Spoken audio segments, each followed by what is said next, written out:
CCENT journey with me, Ryan. In this next part, we're going to continue with the switching section, talking about the introduction to a VLAN, a virtual LAN. For those who don't know, you can contact me here on YouTube, on LinkedIn, or Twitter. So before we actually dive into VLANs and all their glory, we first need to understand why we need VLANs.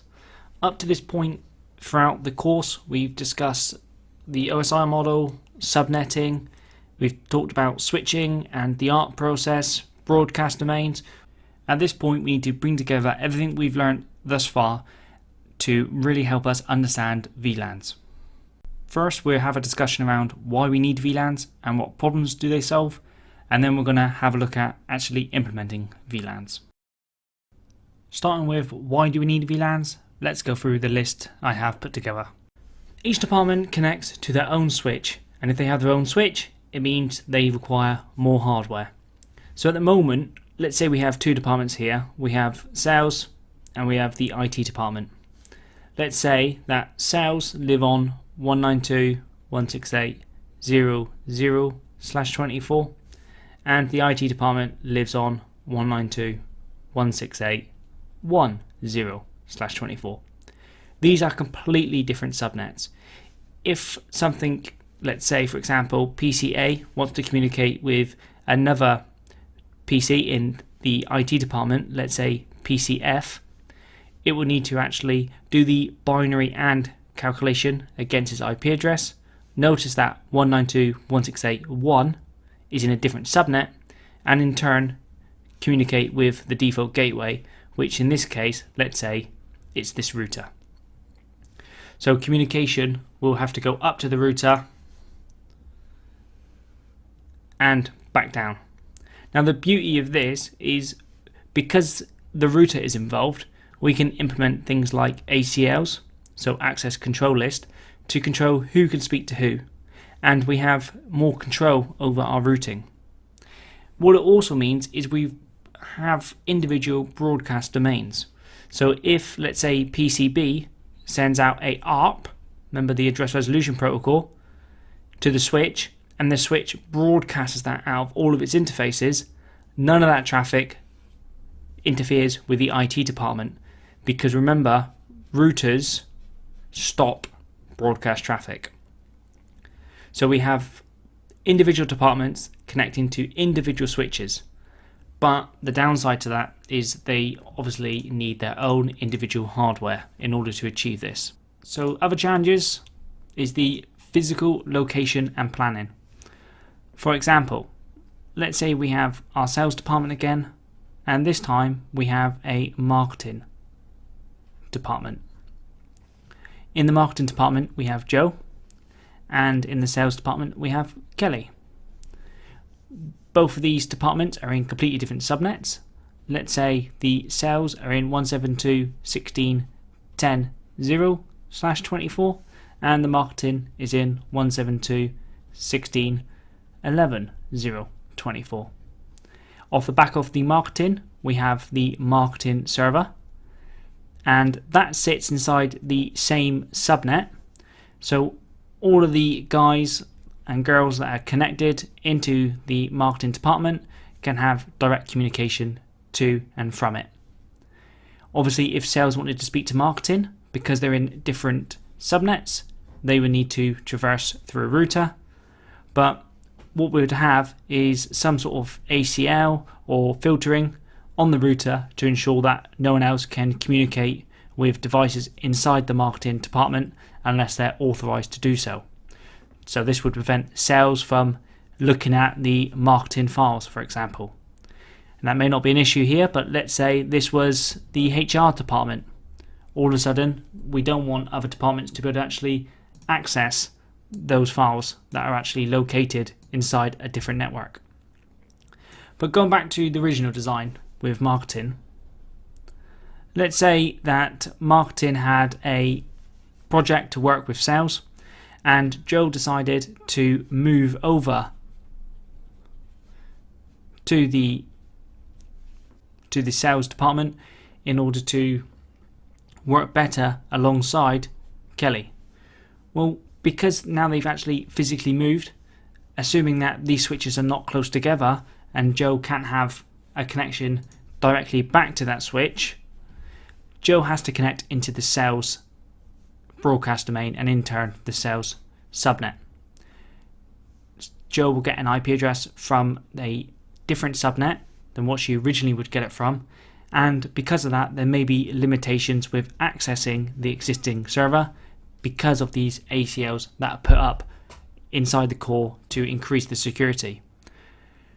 So we have to put in consideration that as people move to different areas of the business physically, they're going to most likely obtain different IP addressing and in turn have reachability issues, or they've indirectly opened up some kind of vulnerability where moving from one to another subnet is actually giving them access to servers and services they shouldn't necessarily have access for. Okay, so moving on. Next on the list, it's expensive. If we have 50 departments and we have to actually have 50 switches, that's not going to be ideal. What if one department is smaller than another department? For example, we get a great deal on 10 24 port switches, but one department consists of only 4 people. It seems like a very expensive waste of resource to give them their own entire switch just to ensure they're inside their own subnet. And you might think, well, surely that if everyone has their own switch and everyone connects into their own broadcast domain, then it must be better security. But actually, if we think about it, we actually have less control. It's great for security outside our broadcast domain. So as I said, going back again, if we have our router and we have Department A and Department B and they want to communicate, they have to go through this layer 3 device in order to achieve some kind of communication. And at layer 3 we have a lot more traffic engineering and filtering at our disposal to ensure that we only have the right people talking to the right departments and the right services. But when we actually get down to control within the broadcast domain, this is where it gets a little bit tricky. Like I said, it is possible to do this using things like what we call a VACL, which is a VLAN access list, or we could make simple modifications to the MAC address table directly, but it's not exactly a great way of doing it, and we are limited of what we can do. The other thing is, if someone did move to the switch, remember we moved Joe over, then again, if this particular department, Department B, had a server connected and Joe came along and just plugged directly into that, then they could simply ARP and communicate directly on the link. What we'd want to do is ideally have some sort of control through layer 3 in order to have the ability to say only a subset of IP arrangers are allowed to actually communicate, and they're only allowed to communicate if the traffic is destined for a particular layer 4 port. So we can say, for example, if you're on this list of IPs that I have, you're allowed to telnet to me, you're allowed to SSH to me, and that control comes from having the ability to break outside of our broadcast domain and putting that security on more intelligent devices. Okay, so let's move on to how VLANs help us combat some of the issues that I raised on our previous slide. So what are the features and benefits of VLANs? So the main thing to take away from this is each VLAN is its own broadcast domain. So you can see just down here I have the sales department and the IT department, but notice that they connect into the same physical switch, but we have two different VLANs set up. We have VLAN blue and VLAN red. The VLANs are actually given a number, and that's how they're identified, and then alongside of that you can actually give it a name. So here I've given it VLAN blue, which is 6. Maybe you might name this to the sales VLAN, and VLAN red. which is for the IT. I've done it color coded just so it makes it a bit easier. And they plug into the same physical switch, but each VLAN inside a switch is its own broadcast domain. So that means that if, let's say, Pete inside the sales department sends out a ARP, it would only be flooded on the switch to people inside VLAN 6. It will not go towards any devices in VLAN red. So a good way to think of a VLAN is essentially taking a physical switch and logically separating it into its own broadcast domains. Along with that, it helps us to improve the security. Remember previously when I said that Joe was going to actually move over and speak with Kelly? Well, here we don't have any physical limitations because Joe and Kelly must be relatively close to one another, maybe in the same building because they connect to the same switch. But let's say Joe moves over to sit closer to Kelly. What we can do is we can actually modify the port that she plugs into to the red VLAN, and she would get an IP and have access to all the services that the red VLAN has access to when she moves over. What if, for example, we have Kelly on another switch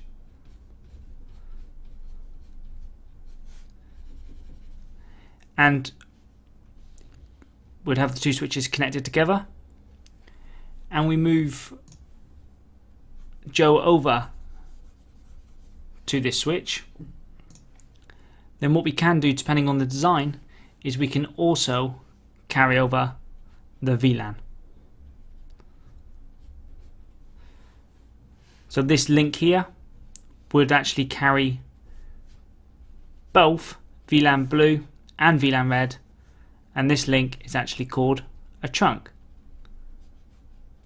But the idea here is now what we have is two broadcast domains spread across two switches. So it's about understanding the separation and the decoupling between the physical and logical elements displayed here. Physically, we have two switches. Logically, we have two broadcast domains. We have red and blue. Both switches know about red and blue, and we can configure red and blue on both switches on any port we so desire. If Joe wanted to communicate with Kelly, because they're on different VLANs, they still need to go up to the router and come back down to be able to communicate to one another. But we do introduce a few things. First of all, we improve the security because VLANs ensures that traffic is routed before it's passed towards another person in a different VLAN. And we also improve the physical and location problem we have by moving the VLAN with the user or creating the VLAN on the destination switch. And you'll find out later on when we get into more details around VLANs that this here, what I've actually demonstrated, relies heavily on the VLAN design. There are things called an end-to-end VLAN design, which is what's shown here, and then we also can have a local VLAN design. And we'll get into VLAN designs a little bit later, but for now I just want to grasp some of the concepts that we're trying to get across here, which is the VLAN is the broadcast domain. It's no longer tied to the physical switches, and because of that it gives us the ability to do things we couldn't do before, and it also helps us solve problems we couldn't necessarily solve before. Okay, so the next point, it's some of the terminology that I've been using throughout this video and that you hear throughout the industry with broadcast domain, subnet and VLAN. So for my video, I've probably been using them interchangeably throughout, but it's important that you take a step back and you thoroughly understand the differences between each and individual part. So we said that a broadcast domain was how far can a frame travel. So here, if this PC sent out an ARP inside the broadcast domain, it would travel to only PCs inside the blue VLAN, because the VLAN is what controls the broadcast domains if configured. If this switch did not support VLANs, then the entire switch is the broadcast domain, because if any traffic comes into the switch, it could potentially be broadcasted to anyone on the switch. And remember, that's only if VLANs are not created. Now, where the confusion comes into play is it is technically possible to have multiple subnets inside a VLAN, which means in turn they would share a broadcast domain. Now, that is not good practice, but to give you an example of how that might work, let's say that you have a switch, and within this switch you have, let's say, 4 PCs. 2 of these PCs live on 192.168.0.0/24, and the other 2 PCs that you've actually plugged into the network live on 10.0.0.0/24. Let's say this PC has .1, this PC has .2, and then this PC has .1, this PC has .2, and they're all inside VLAN 10. Now, this is something you want to avoid, and the reason you want to avoid it is because this does not mean that 192.168.0.0/24 can now communicate with 10.0.0.0/24. That's not the case here. It still needs to go through a layer 3 device, which is a router, in order to reach the destination. What this does mean though is any traffic, let's say this PC sends out an ARP looking for the MAC address of this PC, that ARP will be flooded towards these 2 devices. Obviously they won't do anything with it because they're on a different subnet, but the idea here is to thoroughly understand that a subnet doesn't necessarily mean a broadcast domain, but 99% of the time it does. And there are some very, very corner case designs that you'll come across where, for whatever reason, you have 2 different subnets inside the same VLAN. But way beyond the CCNA, what I want you to really understand is just the differences between what a broadcast domain is versus a subnet versus a VLAN.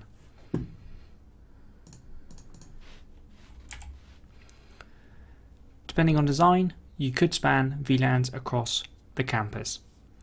Something we spoke about earlier, we said that there was 2 switches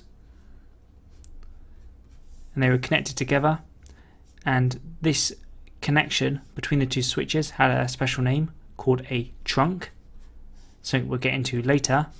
But this trunk allows us to trunk multiple VLANs.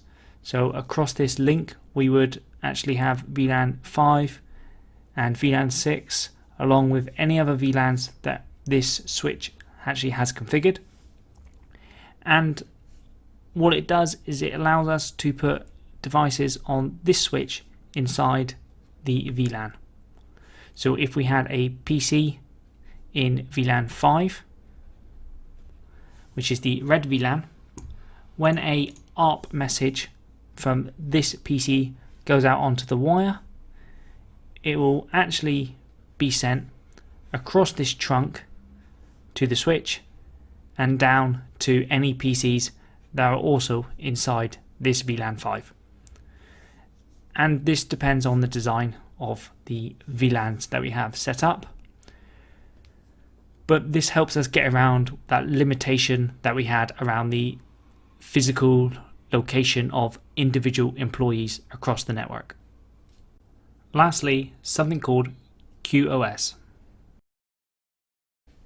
With the ability of breaking up these VLANs, we'll find out a bit later that this link towards our router, in order for our router to understand that this is VLAN 6 and this is VLAN 5, the actual Ethernet header has a marking, and we can use part of that marking to actually set up what we call QoS, which is quality of service.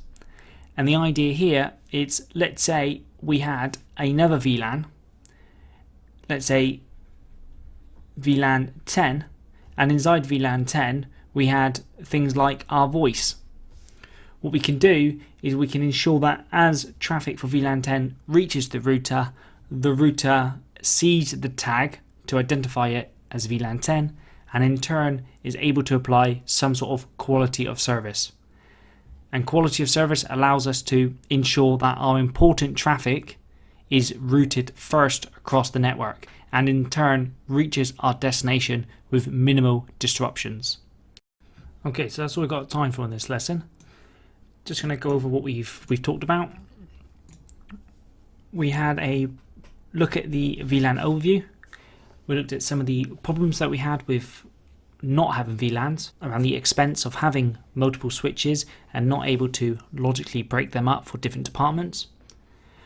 The challenges with physical location planning, if people wanted to move from one switch to another switch but maintain their security access.